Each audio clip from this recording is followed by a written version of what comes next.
Welcome back to another episode of Small Ball with Kenny Beecham. Today we're doing a mailbag. And I know you're like, Kenny, it's the playoffs. We're about to be in the conference finals. Why are you out here answering random questions? Because let's be honest. I think I may have talked about this last year. We get to this part of the season where we're getting like one game a night. We're about to be at the point where one game a night, which is crazy. And between this show, my 3 right now numbers on the board episodes, because we still got the TV show. And guess what? We're having another TV show drop a week. So I'll be doing 5 podcasts a week on basically the same topics. And the last thing I want to do is to just have the same content across platforms. That doesn't do y'all a service, because I want to give y'all great content. Nobody's growing from that. Why listen to this show if you're going to listen to numbers and get the same Kenny Beecham opinion? So I'm going to try my very best throughout the rest of the season, through the offseason, to make sure that the content is different. And the way we get the content to be different is to answer your question. You are the curator of today's show. We hit y'all up on Twitter. We hit y'all up on Instagram saying Kenny is looking for your questions. In these questions, we will get to the playoffs. Don't get me wrong. In these questions, we'll get to the lottery. We're going to get to some personal stuff. Not super personal. We're not going to be talking about relationships and stuff, which is something that I get asked quite a bit. Relationship advice. I'm not the person for that. But I like to talk anime every once in a while. Y'all were asking. So we're going to talk about that and a lot more. I want to remind you to leave a like on the episode, subscribe to the channel. Go check out those other shows, by the way. I have basically done some level of coverage on every single playoff game, which is kind of crazy to say. Across all these shows, I've done something on every single playoff game. So if you're looking, hey, Kenny, what'd you think about Boston versus Celtics? Celtics versus Knicks, Game 5. Well, we talked about that. Shout out to Luke Cornett, who's, there's a lot of former Bulls that are making some impacts nowadays. And I'm happy for Luke Cornett. I'm happy that he decided to stop shooting threes on a team that only shoots threes. So it's a weird fit there, but he did an amazing job keeping him alive. And I got Knicks fans in my life, not Pierre. I got Knicks fans in my life that are like, Game 5 Boston Celtics look a lot better than Game 1 through 4. Get well soon, Jason Tatum over there. Get well soon, Jason Tatum. All right, let's get into the first question. This comes from Ant1 for MVP. Hypothetically, and we got some cool hypotheticals in today's episode. If there was an expansion draft this offseason, with all the second apron rules, who do you think could be some of the surprising players left unprotected? So historically, when we've done expansions, if you weren't around when the Bobcats became around, you get to protect, I think it was 8 players. You get to protect 8 players in your roster, which means that those players do not go into the draft pool and the rest do. And a smart thing to do as a general manager is to not protect bad contracts. I think that makes a lot of sense, and protect your players that you care about. So I'm looking through these rosters and I'm like, okay, who are some players that if an expansion happened today will go unprotected?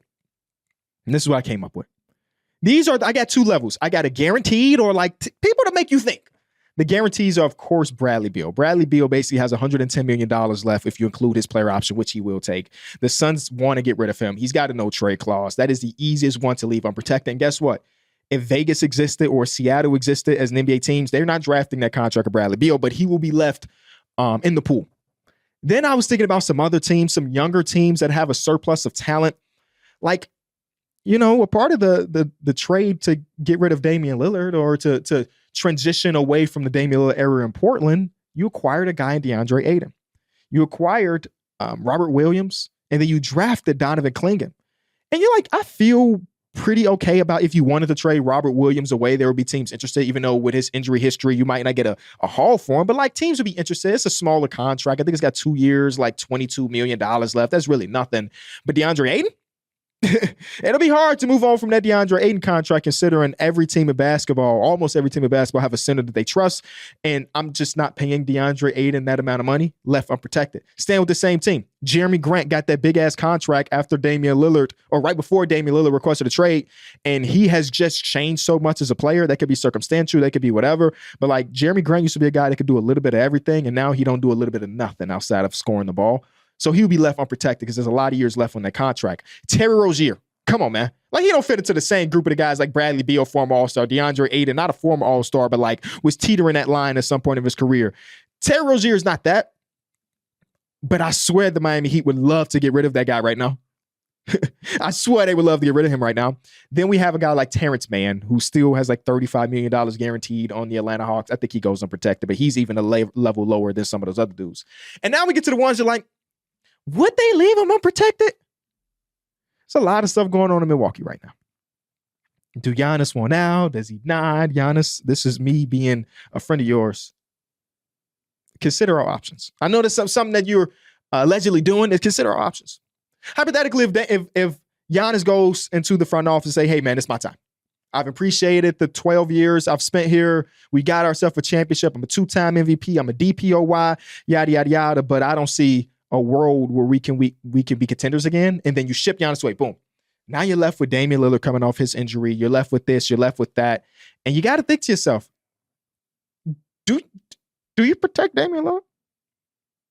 You're like, Kenny, of course you protect Damian Lillard because even though he's injured, he could be a trade asset in a year from now. And I'm not saying that's not realistic, but like he's got a guaranteed contract next year. He's got $58 million a year after that. And he's going to have $62 million in a player option at the end of that. He's already in the middle of his 30s and he's about to come off a major leg injury.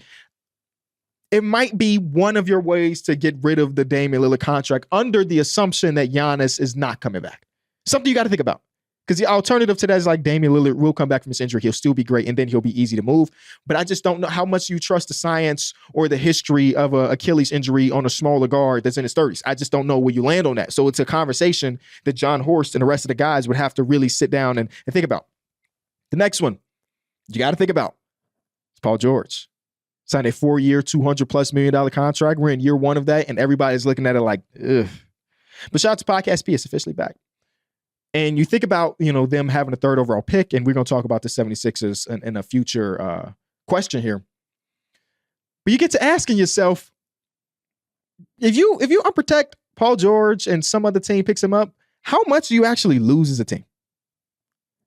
And I think that's a real conversation you got to have with yourself. Daryl Morey has to have the conversation. When he signed Paul George, he even said immediately that he understands it's a risk. And now we're a year later, and that risk is still pretty damn high with 3 years left in that contract. You got to talk about it. The next one is Zach LaVine. They said it was an unmovable contract last year. It eventually got moved for scraps. And now the Sacramento Kings are trying to figure out what the hell they're doing next. Shout out to Zach LaVine. And then the very, very last one I have in the maybes is Kristaps Porzingis, who next year is guaranteed $30+ million. And right now in the playoff series, he's going through some type of illness that's preventing him from playing great basketball. After game number 5, Joe Mazzulla said he was struggling to breathe. I guess he is asthmatic, right? So am I. But that has never been a Porzingis thing. Even with the asthma, you don't see him get benched in the second half because he's asthmatic. So he's dealing with whatever infection. And again, I pray that he get well soon, as I would with anybody. But with Jason Tatum going down with his Achilles, again, get well soon, Jason Tatum, and them already in a financial crunch as a team, Porzingis might have been traded regardless, right? Regardless of this hypothetical situation, there was a world where Porzingis is not on the team next year. And with him playing the way he is, where Luke Kornet has been the better big in this entire series, right? It might be even hard in the real world to trade him away when he got $30+ million left. So like in this hypothetical, we just wash our hands. Maybe Seattle, maybe Las Vegas would rather take the swing at Porzingis and we get him the best doctors in the world on top of the other best doctors in the world, and we can fix whatever the hell problem he got going on. Shout out to Ant1 for MVP for the question. You let me know some other players, because it was some guys I thought about. I was like, is that guy even worth bringing up? Some dudes making $12 million a year. Like, I mean, you know what I'm saying? Next one comes from Flash, Mamba Freak 24. I realized that you were a freak. Do you have any suggestions on what would be the best NBA schedule? Even though the playoffs have been great, players, especially the stars, have suffered injuries that can have a great effect on the next few seasons. I made the tweet the other day that I don't think it's going to hit me until the beginning of next season. They were going to start off the year without Kyrie Irving. We're going to start off the year without Damian Lillard. And we're going to start off the year without Jason Tatum. That is kind of insane when you really think about it. Those are 3 All-Stars. Those are all NBA players every single season, it feels like. And we're going to start off the season without them. And so at least a few of those guys may not see the floor at all next season. And it is a weird thing to think about. And I don't think it's going to really set in until it's the first game of the season. Boston is going against Philadelphia because that's the way or New York, because that's the way it always is. And Jason Tatum is not on the floor. Or Cooper Flagg, who I'm sure we'll talk about at some point in this episode, is suiting up for his first game as a Maverick, and Kyrie Irving is on the sideline. So what is my solution to it? I think I'm very far from an NBA purist, right? I understand that with progression in time comes progression in rules and progression in styles and so on and so forth. That's why you very rarely on this show or on my other shows hear me try to rank eras or rank players across eras, because things just are always changing. I do feel like it is weird that we continue the same schedule format as we continue to see that things are changing around us. And everybody has talked about it in podcasting recently about shortening the season. This is something that I don't believe will ever actually happen, considering the revenue that is missed. The players already said in the Athletic article that if it means that it cuts their pay, they're not down, which makes sense from their perspective. They don't have to play 82 anyway, so we'd rather just keep the money. But the real solution is just shorten the games for like 10 or 12 games, or shortening the season by 10 or 12 games. And that eliminates some of the travel, that eliminates some of the back-to-backs, that eliminates some of the 3 and 4s and so on and so forth. And of course, I'm not a scientist. I'm not a data analyst to prove to you, because 82 games, this is what happened. But I think it is very glaring that since 2019, at least 5 All-Stars every season have missed some time in the playoffs. That is pretty insane. When you think about how much more players are moving, how much more players are cutting, and how much more space players have to cover now compared to even just 10 years ago, it kind of makes sense that it's more taxing on the body. Watch the next playoff game. Next playoff game is tonight, OKC versus Denver. This video is dropping after that. I just want you to really look at where teams are starting their offense now in this postseason. How high they are starting their offense. And the reason why they're starting their offense so high is because it opens up the floor more. Mikal Bridges is routinely taking 28 to 29 to 30-foot three-point shots. It's a shot that majority of the NBA can hit at this point, but it just opens up the floor more for Jalen Brunson. It opens up the floor more for your pick and roll to work. So because we are starting our offense so early, that means, or it's so high, the defense has to cover that much more space because everybody is a shooter nowadays. Which is that we got to cover more space, we got to slide more, we got to cut more, we got to do all these things. That was something that was not happening just 10 years ago. That's not something that was happening 40 years ago or whenever it was incorporated to play 82 games. And again, I understand the financial aspect of it. If you told me, Kenny, you have to work more, but that also means you make less money, I'm probably going to say no as well. I like how much money I make, and I like working, and I'm sure these players do too. But that's the easiest solution. The other solution is to lengthen the NBA season, not by the amount of games, but when it starts and when it ends. And then that cuts into our offseason. That cuts into the players' offseason, And I know that the players value that a lot because that is some of the few times they can spend with family. That is the recovery period. If you're trying to tell me that our normal, so what are we talking about? July, August, September, our normal 3-month-ish vacation is not 3 months, but instead of it's 2 months, that don't really work out either. But if you lengthen when we start and when we finish, that eliminates again some of the back-to-backs. That eliminates some of them 3 and 4s, and I mean sometimes we got 5 and 7s, right? 5 and, is that mathing? It's just there's a lot going on in basketball right now, and all of this is happening while we've also seen this revolution in technology and this revolution in scheme, and nobody really has an answer. Some of these are freak accidents at the end of the day, but there has to be something said about it happening way more frequently, because even before I said 2019, at least 5 All-Stars missed some time. Before that, we had a stretch where the numbers were 2, 2, 0, 2, and 1. So this is a 6-year stretch that it doesn't feel like an anomaly. It doesn't feel like an anomaly. Maybe it is. Maybe next season we have 0 injuries in the postseason and boom, it's the best postseason ever. But it is not something that I think the league office is ever going to really remedy, because they would rather get that money. Yeah, they keep adding games. Some teams play 83 games this season in the regular season and then went to the postseason. So yeah, that was the solution everybody has, but I think it is probably the right solution. This one comes from LT Toter. LT Turtle said, I'm unsure on how to feel as a Sixer fan knowing we have the number 3 pick. Is it crazy to think it is better for the franchise to move on from Joel and focus on Maxey, McCain, Grimes, Bona, and Butler, plus the 3rd pick? I love Joel, and I will support him after we trade him. Well, this is a conversation that I'm sure a lot of people are having, because Joel Embiid, as good as he is, obviously we've seen the injuries throughout, or he gets injured, is able to play in the postseason, but he's playing on one leg, and some of those one leg games are some of my favorite. He could drop a 40-point game and still be limping around and everything.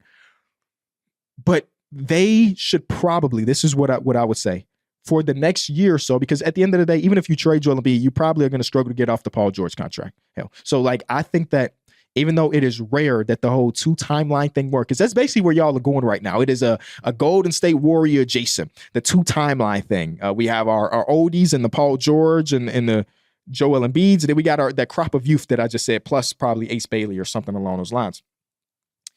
It usually doesn't work, right? The only time I can, off the top of my mind, think about it, okay, there's a few times that kind of off the top of my mind work. When Kawhi Leonard got drafted to the Spurs, it took him a few years before he was who he is, but like that was an aging core. He comes in, helps them win a championship. He wins finals MVP. I think the problem is like that is a player versus what the 76ers would do. You just name like 4 guys. And what the Warriors tried to do, we're talking about 3 lottery picks, Wiseman, Moody, Kuminga, and then Jordan Poole, who wasn't a lottery pick. So we're talking about, 4 to 5 guys, where Kawhi Leonard was just one guy going into the best culture / winning situation like ever through our lifetime. I also thought about a little bit like Bynum, but even that's one guy, because you think about Powell, you think about Cole, those dudes are aging, and Bynum comes in, he makes an all-star appearance, and he eventually helps them win a championship.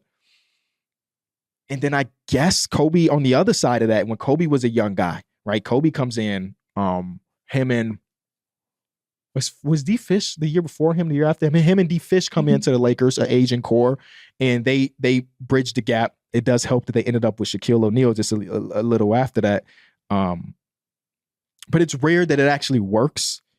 But because it's going to be so difficult to get rid of the 2 timeline thing, I think it's worth doing, because some of these guys you mentioned, Maxey, he's been in playoff situations before, right? We've seen him go crazy in the game 6 before. Jeremy Kane doesn't have that experience, but he looks pretty good. Quentin Grimes doesn't really have that experience, but like, I think you chill on it for at least a year before you make the ultimate decision. I think you owe it to Joel Embiid. I think you owe it to the city to allow him to get one more year before you start thinking about what else, because even though you have the 3rd overall pick, there's no guarantee that the 3rd overall pick is going to do anything of value, right? And one thing that I think teams trick themselves of, and it's maybe not a great case because Joel Embiid, again, doesn't have the best playoff history, is thinking that trading away our great player right now will eventually be better in the future, right? There's so many different things. And Daryl Morey has done a pretty phenomenal job drafting over the course of his career. But you pray that somebody that you draft at 3 could ever be as good as Joel Embiid is right now, even with the injuries, right? So I'm saying you hold off for at least a year. There's really no rush. That core that you mentioned, that young core, is still really young, and they're all going to get adequate amount of opportunity to do what they need to do alongside Joel Embiid and Paul George. So does that answer your question? I think it does shake up the offseason when Joel Embiid becomes available. I think it also is the worst time to potentially trade him. I think his trade value is probably the lowest it's been in 20 years. So like, it don't make sense to be like, yep, Joel Embiid is available, and then you're going to be pissed as a 76er fan because they're going to have to trade him for not nothing, but it won't be the trade package that you think he deserves as a former MVP of this league. Next one comes from Hornets Ruined Me. Oh man, I feel for you. Opinions on doing more draft content like stats, deep dives, and big boards. Well, I thought this was going to be a year where I do something along those lines. I mean, the postseason only goes so long, and then we get the draft. And I wanted to come to a small ball Kenny Beecham episode and say, hey man, here are my top 10 prospects for this upcoming draft. And in the middle of me doing this NBA postseason work, I've been looking at prospects because my team is in a lottery again, 12th, but we're in the lottery again, trying to figure out which prospects I like and dislike. And when I came to the realization of, I am probably the worst in the world at doing that type of thing, because every single player is flawed, and I can't overlook the flaws of those players. Oh, Colin Murray, boy, he's just such a defensive player. He's such a good connector, but damn it, did you see the video of him shooting at the combine? Asa Newell, good energy, pride on defensive side of the ball. But his measurement said he's 6'9", and he has a less than 7-foot wingspan. And then you go throughout the history of the NBA right now of centers in basketball, how many of them have less than a 7-foot wingspan and are successful? Şengün and Sabonis. And those guys are such a unique crop of player. I just don't know if I can look past the fact that his wingspan is not the same as some of these other prospects. EJ, that's my cousin. VJ Edgecombe, Hooper, jump out the gym. Defensive this, defensive that. But man, that jump shot look real funky. So I just can't, because there's no such thing as a perfect prospect. But in my mind, the flaws just outweigh some of the things. And obviously some of those guys I just mentioned are going to have really good, really successful NBA careers that like you might look back at 10 years and Colin Murray Boyles may not ever develop his jump shot, but he might end up being an all-star one day. He might end up being a really good rotational piece on a championship team one day. I just don't know how to rank those guys because sometimes I'm thinking about it from the super upside look. I'm like, which one of these dudes can be a star? But I think that's unfair to do because you kind of want to just draft NBA players. There's so many people that get drafted into the lottery and then out of the league in 4 years. Once their rookie contract is up, it's over with. Or they're already in their second team by year number 3. Those are complete misses. And if you tell me at the 10th and 11th overall pick, you just draft a player that's going to be in the league for 8-9 years, you did a good job. You just did a good job. So I'm trying to do it because, again, at number 12, my team is going to be there. And maybe I will lock in a little bit more. But I've watched a lot of film on a lot of these dudes, and I can't look past some of the bad sides. Like Jace Richardson going into the combine was one of my favorite prospects. Of course, watched him during the tourney run and then watched him leading up to the tourney because I was watching Illinois basketball and Big Ten is on the same network. So I'm watching Big Ten basketball. Loved him as a player. He looked like a real NBA guy. And then the measurement comes out and he's an even 6 foot. Man, even 6 foot players don't exist in the NBA, dog. They just don't. And the people that are even 6 foot and maybe listed as something else are like real dogs. And maybe Jace Richardson can be a dog. But like I can't look at Jalen Brunson and be like, see, that can work because Jalen Brunson is an anomaly. But Jace Richardson is one of the best. He shot like 70% in the paint as 6 foot tall in college. His jump shot was amazing. So it's Davion Mitchell. Davion Mitchell looks so small in the NBA court. Davion Mitchell is listed 2 inches taller than Jace Richardson. How am I supposed to convince myself that that's the guy? And I listen, I really like Jace. And maybe one day he'll be on the show. But those are the type of things that I worry about and why I can't be in a position. Like some of the questions I got asked were actually crazy. I didn't put this in it, but somebody's like, Kenny, if you get offered a GM job right now, would you drop content? No, it has never been my life's goal to work in the front office. I do that shit on 2K because it's easy. I can imagine the amount of pressure you're under to build an organization that millions of fans are going to be rooting for. Not for me. I'm awful at evaluating the future talents. Every single one of my guys in drafts past, not every single one, but a lot of my guys in drafts past are out of the league. They're straight up out of the league. So I couldn't do that job. Hell no. Hell no, hell no, hell no. But maybe if it's not me doing it, I will bring on some of my guys. Like one of the earliest episode of Small Ball was right after the draft that we brought our guy Hoop Intellect on and we talked about this draft class. So maybe we hit him up. We hit up some of the other experts and we kind of push off each other a little bit. But as far as me being like, yep, be looking out for this player. I even made the tweet, who are y'all favorite prospects in this year's draft? And that was a way for me to kind of like, who am I sleeping on? I watched that footage. I watched that footage. I don't know, man. It's tough. Real life is tough. And I don't envy the people that have to make the decisions because, believe it or not, a lot of people are going to be wrong, especially in a draft like this. Because from my understanding, we know who the top 2 guys are in this order, and Cooper Flag is Dylan Harper. After that, you can convince people of Ace. You can convince people of VJ. But then after that, there's like a group of like 10 guys that is like beauty is in the eye of the beholder. Do you want Con Knuble to stretch the floor? Do you want Colin Malach to be their swing for the defensive upside and the wingspan? And he shot the ball very well at the combine. Do you want to go with Trey Johnson, one of the biggest buckets in the draft? Do you want to go in a glue guy and Carter Bryant? Carter Bryant might be. I hit the group chat a little while ago, again, during this research. And I have been keeping up with big boards and mocks all season long because I knew my team was going to be in the lottery. So I'm just like, I need to see. I watched Carter Bryant go from early first to mid-20s to teens till now some big boards have him 7.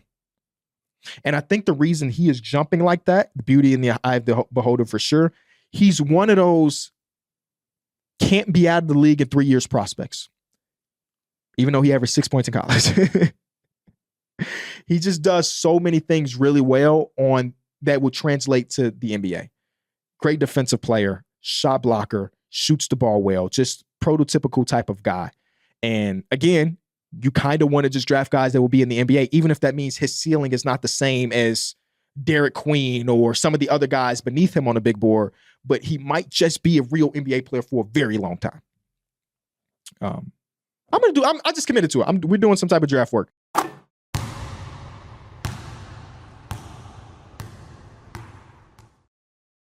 The next one comes from VVV2M.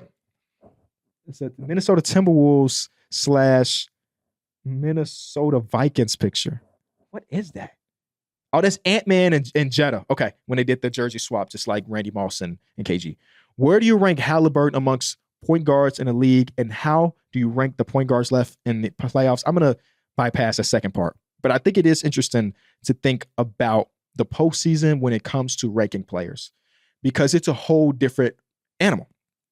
Teams scheme for you. They hunt you. They do everything in their power to win the game. Some of the times it stoops below and it becomes dirty work. It becomes lesser than basketball at times. But at the end of the day, everybody's goal is to win. And for 2 years straight, Tyrese Halliburton has steered his team's ship to get to the conference finals. You can discredit all you want, but the things are the things. And they're in the conference finals again. So going to your original question, the only point guards, and these are the definites, these are the only point guards I can definitely say as of right now are higher on my point guard list than Tyrese Halliburton. It is Shea, it is Luka, it is Jalen Brunson, it is Steph Curry. That is it. Now, of course, there are other people in the conversations, don't get me wrong, but those are my 4 definites, right? Like I'm not even entertaining Tyrese being over any of those guys. I could listen to the argument if you say Kay Cunningham is better than him, or if you want to say John Morant when healthy is better, or so on and so forth. But because those are my guy, those are the 4 guys definite, and Tyrese has been so damn phenomenal again, where he probably is going to make an All-NBA appearance again, and he's leading his team to the conference finals again. I'm going to put him at number 5 right now, with the idea that I could be convinced for him to go 6 or 7. And I think what puts it over the top right now is that over the last 2 series, the opposing team have tried to, you're not going to play an All-NBA caliber player off the court, right? But try to take advantage of his deficiencies as a ball player. He has never been a really good defender. But I think over the last couple weeks since the postseason has started, he's really taken pride on that side of the ball. And of course, he's going to have lapses still. Some people are just going to do that. But it's not as easy. I remember last year in the playoffs, teams hunted him. And it got to the point, it's like, damn, this ain't looking great. But so far throughout this playoff run, you can hunt him, but it hasn't been to the detriment of the team. The team is playing so fucking good right now. And I can't help but to look at the head of the snake on it. Right? Even the games where he's not giving you 28 or 29 points, he is the engine of this locomotive. And I can't put anybody higher than him right now, other than the guys that I mentioned earlier. This also goes into one of the questions that producer Greg sent me from y'all. This comes from David. David says, how much do playoffs weigh when ranking top NBA players?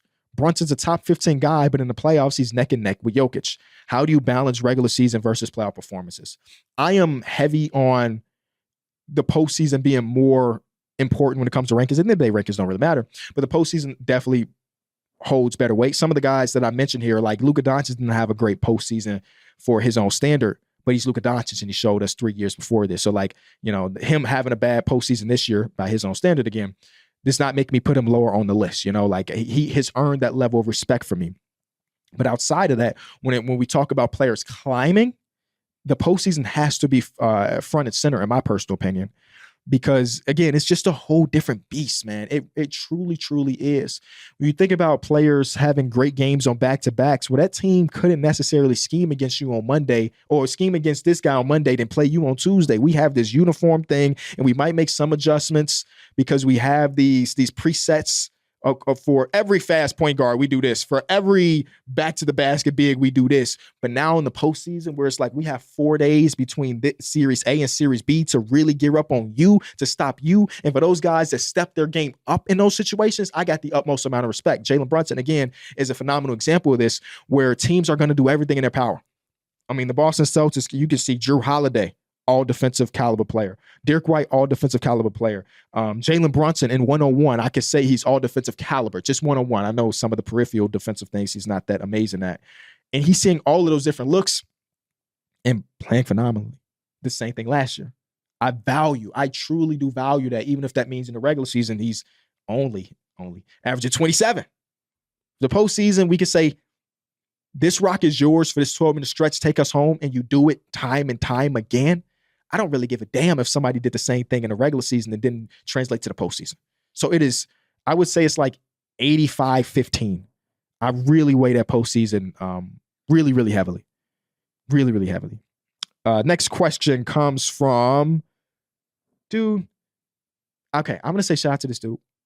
Every mailbag we've done, he's found his way here, which means that you are locked in. You are very good at asking questions. I need you, next time you ask a question for Ask AB, please phonetically spell out your name because I hate butchering names. And I've done it every single time you've been mentioned on the show. Mathish, 28, I'm sorry. Would y'all ever branch out the Enjoy brand into different sports? Examples, enjoy baseball, enjoy golf, enjoy combat, etc. Yes. It might not be enjoy sport, right? It might not be something like that, but it has always been the end goal. It is extremely expensive to just have this one pillar of the brand, right? So you think about all the employees we have hired. I think we're up to 18 employees. Sounds great. Dude, what the hell? 18 employees on the brand. That's just the basketball side. So it has always been a goal to be here for sports, right? I'm a basketball guy. That is where I hang my hat. It's not the only sport I care about, right? I care about golf. I care about the NFL. I care about the MLB, but I don't feel comfortable enough with saying like the Kenny Beecham podcast is going to have this over-encompassing, thing for every different sport because I'm not as knowledgeable as some other people. One of my favorite things is scouting talent, saying like, damn, if we did a football sector, this is the guy I would want. If we did baseball, this is the guy I want. If we did hockey, golf, whatever. Yes, I feel like it will happen eventually, but I want it to be a slow grind because I want to make sure that it is the right decision. Because the last thing I want to do is to open up one of a new leg to the company and then have to fold it in a year because we weren't profitable or we weren't able to maintain it. We want to make sure that our funds are, because I do want to remind you, this is a business, right? It is cool to make content, but we also have people to pay, we have bills to pay, and we have things to do for y'all. So I do want to make sure that we are at the point. I think if you were asking me, like, I think that the next one would be football. Whenever that may be 2 years down the line, might be next year. I don't know. The next thing will be football because that's the biggest market. And dude, there's some football creators.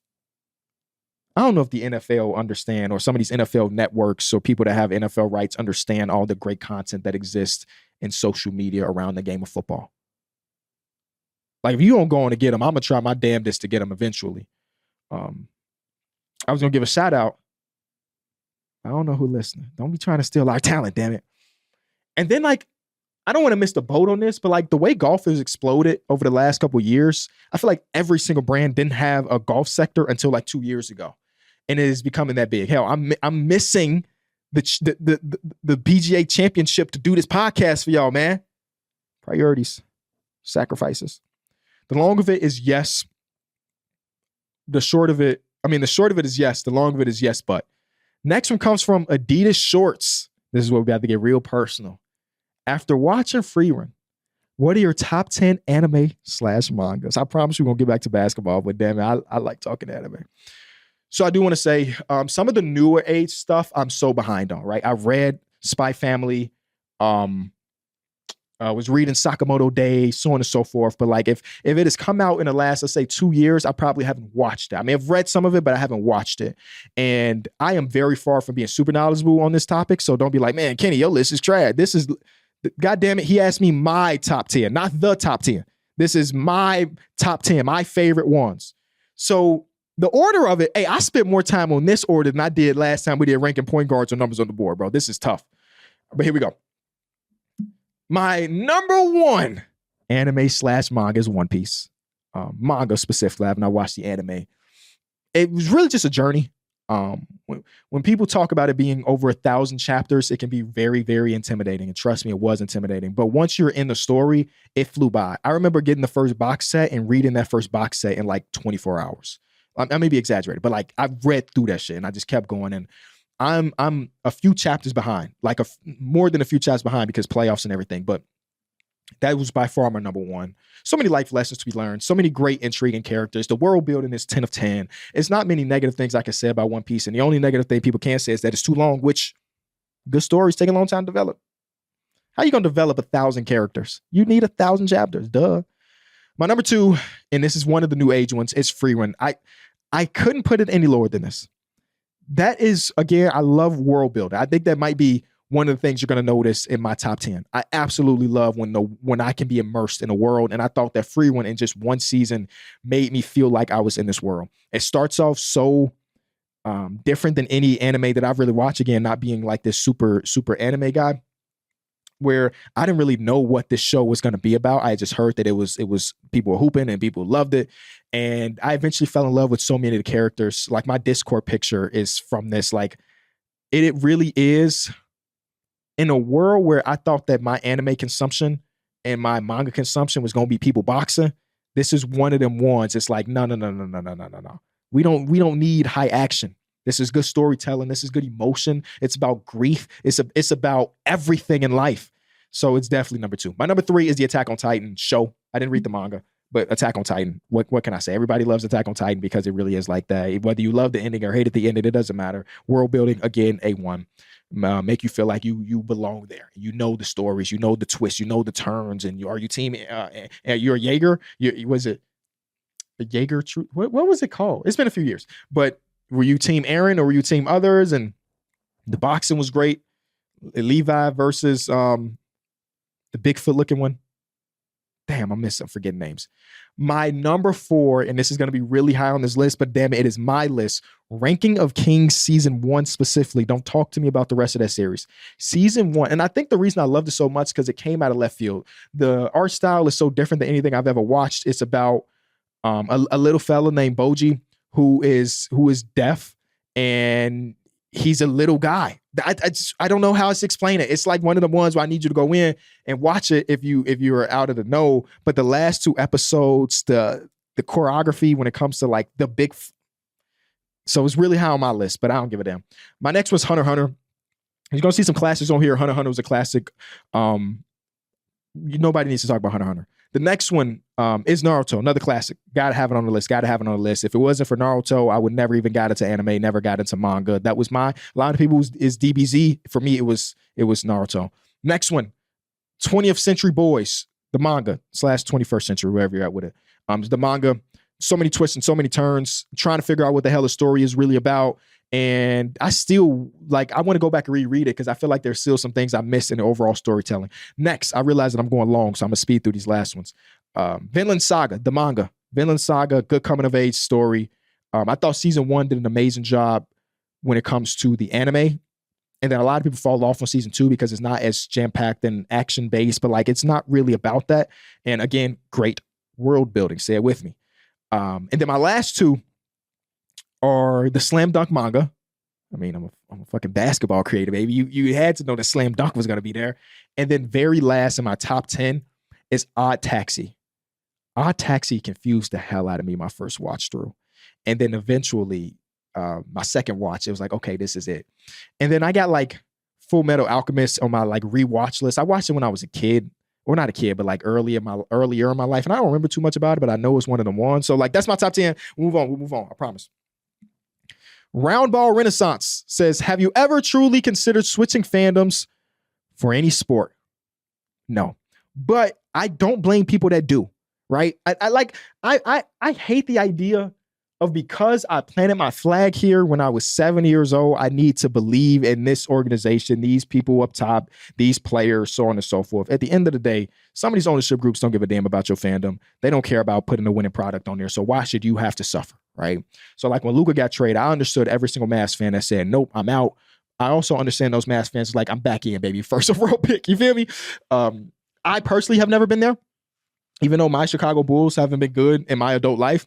But I think the reason why I can't do it is because my fandom is so attached to the city that I'm from, right? I think it's easier to switch teams if you don't have a team in your city. Or as a kid, you're in Chicago, but you grew up a Lakers fan or you grew up a fan of somebody else, because it's easy to switch when it isn't rooted in you. And because I'm lucky enough that my favorite teams have welcomed me with open arms, fucking Jumbotron, Celebrity Road, Chicago Bulls every time I'm there, which is still crazy, or us doing a merch collaboration with the Chicago Bulls and, the social media team being so damn cool and so on and so forth, I would be kind of crazy. Be like, yup, forget all of that. And then the White Sox, same thing. Throughout the first pitch of a baseball game 2 years ago, almost to the day, 2 years ago, or 3 years ago, 2022, something I never thought I'd be able to do. And though we were the worst team of all time last season, what am I supposed to do? Wear a Cubs hat? Fuck no. You feel me? I'm still rocking this. And shout out to the Rockies for they about to break our record in 1 year's time. All right, we got a couple more. This one's from I Hate Jalen. Oh, man. I've seen a recent take saying Pacers versus Knicks Eastern Conference Final is bad for the sport. I 100% disagree. That made me think. I feel an overwhelming majority of NBA Twitter is more in love of narratives and drama than the actual art of the sport, making NBA Twitter unenjoyable. What do you think? Well, so yeah, I can agree. I think my wife used to say that like sports they're just reality TV for guys. And I understand. So some people, and there's nothing, like if you're listening to this episode and you're not a guy that care about the art of the sport, you're not in the wrong. If you care about the narratives and you care about the trades or you care about, this hit piece in there, I don't think you're wrong at all to feel that way, right? Some of the sports that I follow, like baseball, I'm not watching baseball games every night. I don't got the time to do that shit. But like when Jeff Passan drops an article about something, I'm like, that's pretty interesting. Even the NFL, even though I'm watching the Bears every single week, today there was just an article dropped on ESPN talking about how Caleb Williams didn't want to come to the Bears and tried to get the pick traded. Now, he's okay now, don't get me wrong. But like that is something that like even if you're not in love with the art of the NFL, that is something that is very interesting. I think the problem is trying to push that onto other people by saying stuff like Pacers versus Knicks would be a bad Eastern Conference Finals. Here's the reality. These two teams met each other in the second round last year. It went to 7 games. These two teams hate each other historically. They've seen each other in the conference finals in 99 or 2000, and the winner went on to the final. Like this would be a rivalry rooted in something. Some of y'all weren't around for that, obviously. Hell, I was barely around for that. But like this is a rivalry built in something. And I think it does a disservice to our sport if we say like, yeah, man, the Pacers going to the finals was awful because they're a small market team. Smaller market than the Knicks. We're one of the few sports that do that type of shit, right? And I don't understand why NBA fans would care about the rate. Why do you care about the ratings? You don't get paid. You don't get paid based on the TV deal. I think the people that care about the ratings only do that are the people that talk shit about our sport. Really, look at the NFL. Look at that TV deal versus yours. It doesn't matter. Everybody's getting paid right now, except for the people watching. So why do you care? Would it be a bad Eastern Conference Final? Absolutely not. Could it end up in 4 or 5? Sure. But I don't think that's what makes or breaks a conference finals. If we always went for the finals that made the most sense or the finals that would be the most fun on paper, I don't think anybody would enjoy the sport it is. Both of these teams, or the Knicks, are still a game away, so I don't want to put them in the conference finals right now. But the Pacers just worked their ass off to get there. You know? Would you rather have the Cavs the way they was just looking? Would you rather have the Bucks the way they was just looking? No, you'd rather have the better team. Hell, we talked about the injuries. The Pacers are the healthy team. Would you rather have a Cavs team that got Darius Garland on one toe? Or Donovan Mitchell barely running up and down the court? Would you rather have that? Would you rather have Boston without one of the 5 best players, whatever best players in the league? Probably not. Both of these two teams that we're about to see in the conference finals, given that the Knicks win one of these next 2 games, are the healthier Eastern Conference teams right now. And I would rather have health versus stories. I'd rather have, and this series has stories as well, but I'd rather have health and great basketball over anything. NBA Twitter is a weird place. I don't know how else to put it. But I feel like you can always find pockets of people that are cool. Just like in everything. Twitter in general fucking sucks. And it's not just an NBA Twitter thing.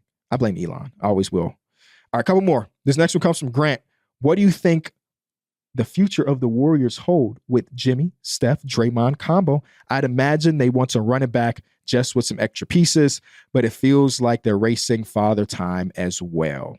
As y'all know, producer Greg is a big Warriors fan, so I want to offer a limb to him in case he wants to kind of sit here and talk about the Warriors' future, because they are 100% racing against time. There was a report that basically said that they're probably not making any big time adjustments, even though Giannis is a dream candidate.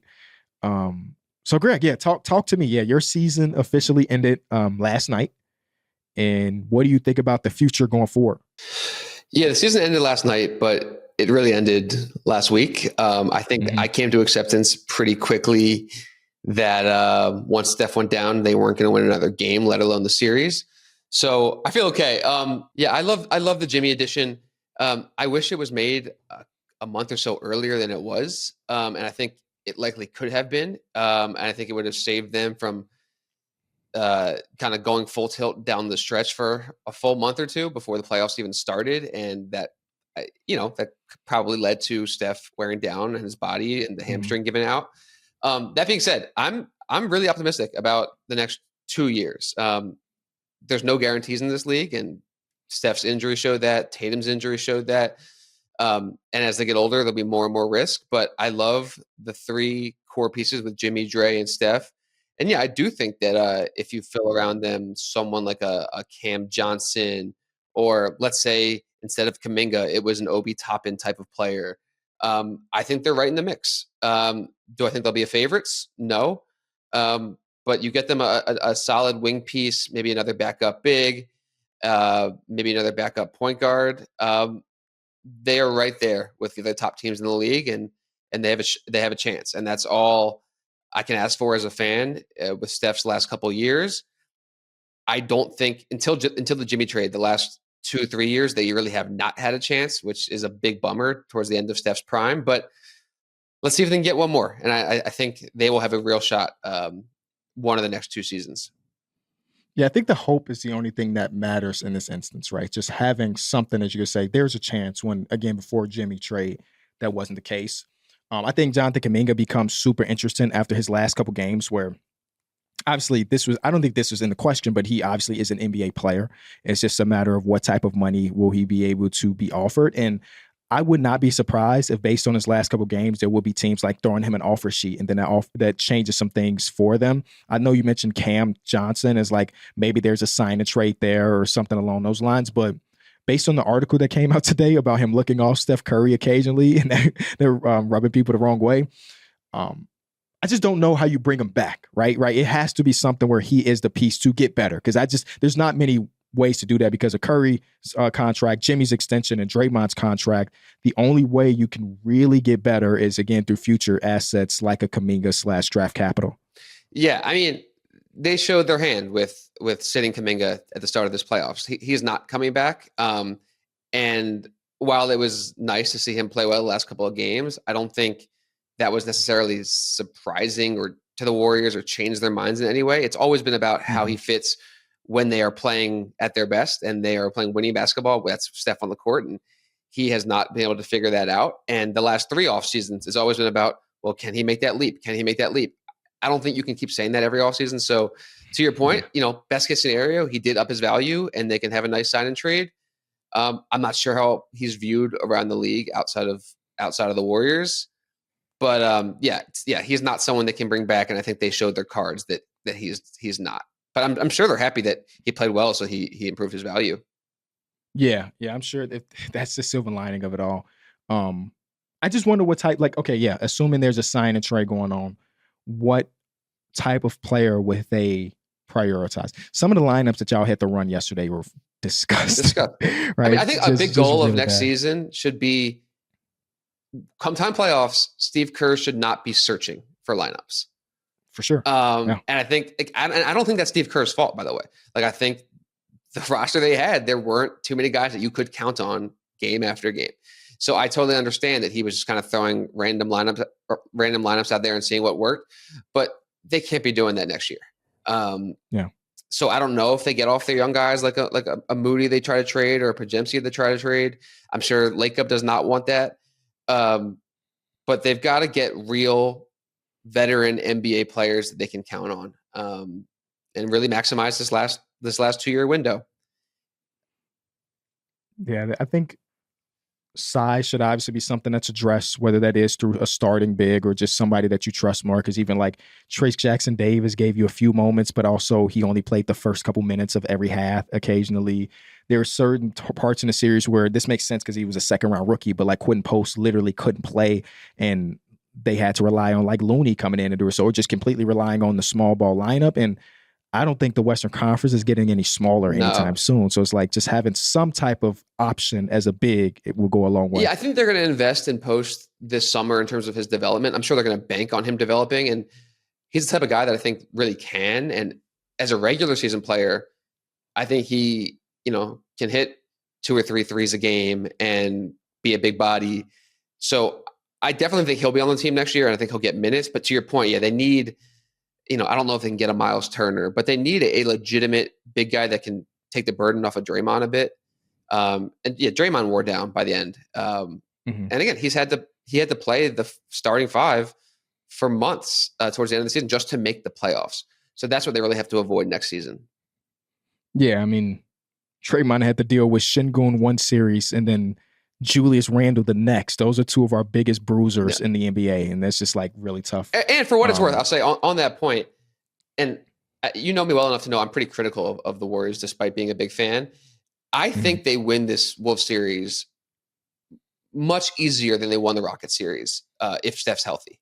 You think so? For sure. I mean, even in that first half where Steph was healthy, or first quarter, I should say, of that first game, just the amount of space he had was so much different. And I think, as you saw with the last few games, yeah, the Wolves won easily every game, but they had several mental and physical lapses that with Steph, you just can't make. Where the Rockets were pretty locked in the entire game. Yeah, I think before the series started, I picked Wolves in 6.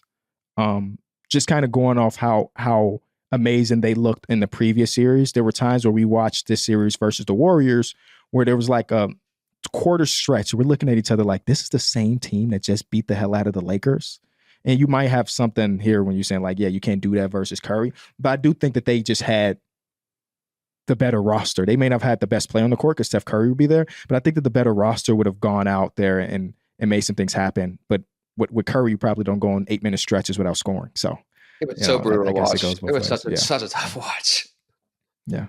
So Kevin Knox check into a game. I'm like, oh fuck, what are we doing here?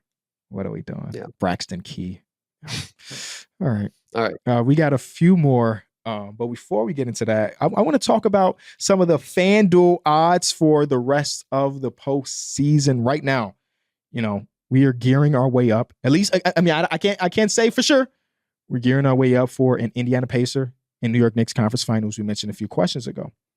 And with those two teams going head to head, it got me thinking about who has the higher chance to win the championship. And right now they got the Knicks at a plus 600 to win the championship, and the Pacers at a plus 700, means that the people are believing that the Knicks are the better of those two teams.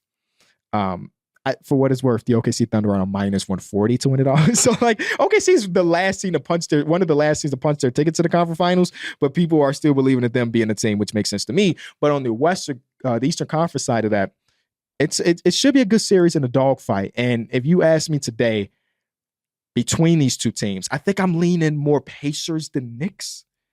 I just think that they're a little bit more complete. I like the way Rick Carlisle has been coaching in this postseason so far. So I'm leaning that way. Just leaning that way. The NBA playoffs are underway, so don't miss your chance to bet on all the clutch shots and legendary performances with FanDuel, America's #1 sports book. FanDuel is your best place to find your favorite player props. And now you can make heads-up plays with player performance trends. That means whether you want to bet on a player to drop 30 or to put up a triple-double, you can check the latest stats and see who's hot without leaving the app. Plus, after the game tips off, you can combine live prop bets with the same game parlay for a chance for a big win. Right now, I'm looking at round 2 of the playoffs. Those young guards and the Cleveland Cavaliers going against the Pacers defense, it might be kind of nice.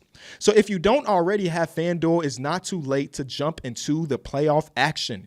You'll get started with $200 in bonus bets if your first $5 bet wins. So just visit FanDuel.com/Kenny to join today. Make every moment more with FanDuel, official sports betting partner of the NBA. All right, I think we get one more question, and this is about the lottery, which has been the big topic of conversation over the last week, of course, outside of the playoffs. It comes from Keegan. Keegan asks, with the Hawks and Mavericks jumping up to the first pick, and the top odd teams like the Jazz, frowny face, and his profile picture is Jordan Clarkson, by the way, falling down, do you think tanking is still a viable strategy in the NBA? Personally, for small market teams like Utah, I don't see any other way for us to go. So the last point is probably the best point. The Jazz, the Wizards, the Hornets, these teams that will not be able to go out there and sign big name free agents. Tanking is one of the few ways where you can get better.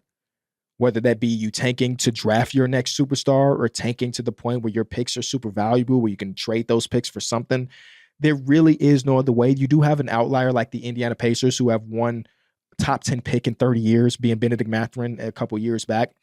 But again, I think that might just be an anomaly situation, right? That, like, I don't think many teams are going to be able, any other teams to be able to draft that well in random spots. So tanking kind of is the only way to do it. But as you mentioned, it does not, at least now since 2019, when they flatten the odds, tanking is less of a sure thing now than it ever has been. And it's never been a sure thing, right? So it's less of a sure thing now, where your team, the Jazz, just lost 68 games in a season, and their reward for that is not a star. And it's like, okay, what could the Utah Jazz do differently to build up their team? I think the one thing that, again, talking about the Jazz specifically, I think the best thing they could have done is not waited to year number 3 after trading Donovan Mitchell and Rudy Gobert to finally tank, right? These other years, they started off the season a 500 team through 2 months, and it's like, okay, now we'll pull the rug and start to lose, and then you walk in with low odds, and then you don't have the luxury of jumping up. And then not only do you not have the luxury of jumping up, it's just harder to hit draft picks the later you are in the draft. So, like, I don't want to give up on anybody in the NBA. I hope everybody lives their dream, but like a Cody Williams pick looks pretty bad 82 games into his NBA career, or however many games he actually played this regular season. And we can go on and on about your recent picks. And it does suck because the Jazz had an opportunity, again, just sticking on the Jazz since that's your team, had an opportunity if they did, end up having the 1 pick or the 2 pick to get a foundational staple. But now you're about to go into your 4th year post trading away your 2 All-NBA, 2 All-Star players, and you don't have a single pillar of a player. Now, maybe that guy is on the roster and he hasn't showed his head just yet. I like Isaiah Collier. I like what I saw from Cal Filipowski the last 2 months of the season. But like, I would kind of be a jackass and say like, yep, we help him build around Isaiah Collier. We help him build around Filipowski or Cody Williams or Ju Zhang or Larry Mark. And like, it's really the only way around.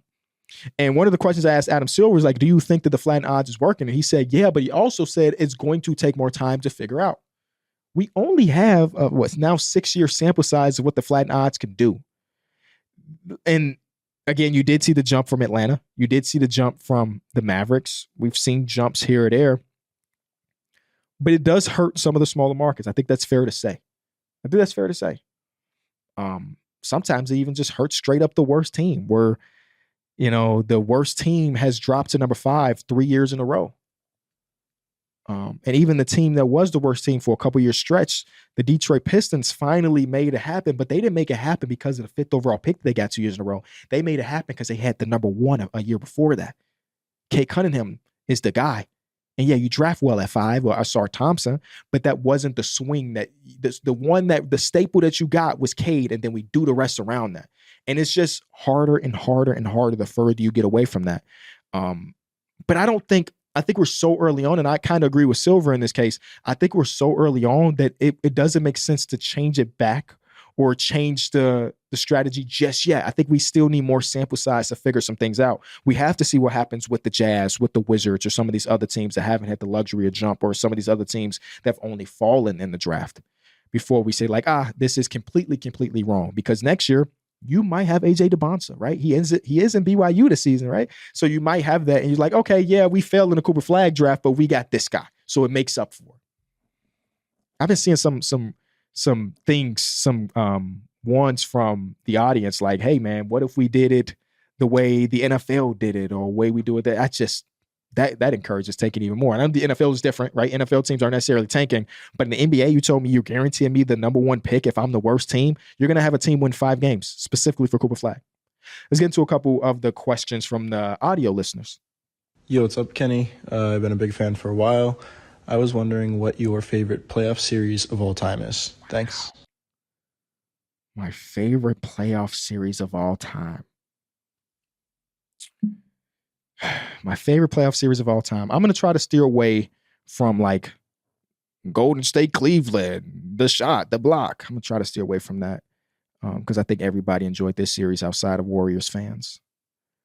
My favorite series of all time might be 2009 round 1, Chicago versus Boston. But even that feels like a cop-out because you probably assumed that I was going to say that rookie Derrick Rose versus, 3 Hall of Famers. And, we take a few games and That was a great series as a kid. Damn, dude. Give me a second. I got to look at playoff series of past. I got it. My favorite playoff series of all time is Spurs Clippers 2015. Spurs Clippers 2015. Dude, when I tell you 2015 is the year I graduated high school. And excuse me, there are so many moments throughout this series where I'm standing up watching, and I'm not a fan of either of these two teams. Granted, my favorite player of all time is in the series, but I don't necessarily care who ends up winning. But game 2 comes down to the last couple possessions. Game 5 comes down to the last couple possessions. Game 6 comes down to the last couple possessions. And game 7 is won on a buzzer beater. By far. Now that I had to look at just throughout history, I remember this series being my absolute favorite. And again, it does help that my GOAT ended up hitting a game winner with 1 second to go in game 7. Easily that one. And you know what, man? I hate the fact that these NBA players got to age, man. Some of y'all wasn't around when Chris Paul was really locked in, bro. Chris Paul in this series, what did you average? He averaged 22, 8, and 5, 51% from the field, 43% from 3 in a game 7 win. And the unfortunate part about this series is, if you remember, Chris Paul did that at one leg, and he's doing his post-game interview, and he's damn near crying because he recognizes that he won't be able to play next series. And he didn't. Right? Did he play a single minute in this series? He missed the first 2 games. Okay. He missed the first 2 games. They lose in 7 to Houston. And this is when Blake Griffin was like, okay, I guess I'll do it, because they took game 1. It was like one of them triumphant wins, and they ended up losing to James Harden in game 7. But yeah, my favorite one for sure. Thank you so much for watching or listening to this episode of almost said Numbers on the Board. Sheesh, small ball, Kenny Beecham. Appreciate everybody that submitted questions. We had over 100 questions. I had to narrow it down to some of my favorite ones. Leave a like, subscribe, and I'll see y'all next week. Peace.